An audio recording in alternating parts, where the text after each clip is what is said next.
Thank you. Governor Ned Lamont announcing he is tapping into an emergency fund to help prepare for changes under the big, beautiful bill that's coming from money lawmakers set aside late last year. NBC Connecticut political reporter Mike Savino joins us live from the Capitol. Mike, is the governor using this money for anything else?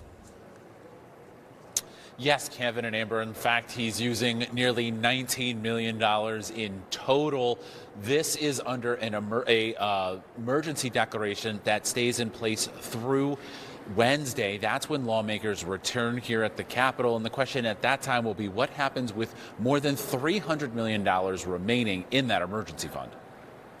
The emergency is not over, and we still have a 3-alarm fire. Governor Ned Lamont is once again dipping into an emergency fund meant to offset federal funding cuts. This includes $4.5 million to replace community school grants to New Haven, Waterbury, and Hartford, $830,000 for mental health counselors at schools in the Northwest Corner, and a combined $13.4 million to navigate changes to Medicaid and SNAP. We're going to continue to act responsibly and do right by our constituents when the federal government's going to act recklessly. The governor has now doled out more than $186 million from the $500 million that lawmakers set aside in November, the biggest chunk going to replace expanded Affordable Health Care Act subsidies. The top House Republican continues to support how this money is used. I think coming into compliance to reduce fraud in government is a great thing. Today, Lamont announced that he'll extend an emergency declaration beyond Wednesday.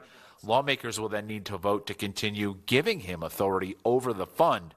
Democrats support it. Given how volatile the Trump administration is and how quickly the cuts can come if he chooses to have them come, I think it's prudent for us to continue to have this fund where the governor can respond quickly. Right now, legislative leaders can vote to override any expense, but Republicans say the legislature should have more of a role, including votes to approve once they return to the Capitol on Wednesday. Now that we're going into session on February 4th, I think we have the tools in our toolbox to address any federal cuts, and I think the legislature should be part of that process.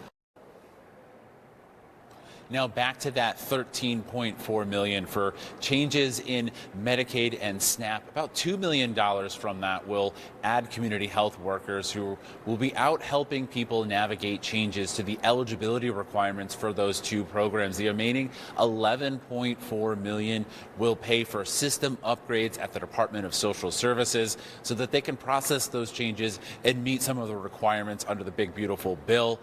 State is also getting $60 million in federal aid to help pay for those upgrades. Live from the Capitol, Mike Savino, NBC Connecticut News.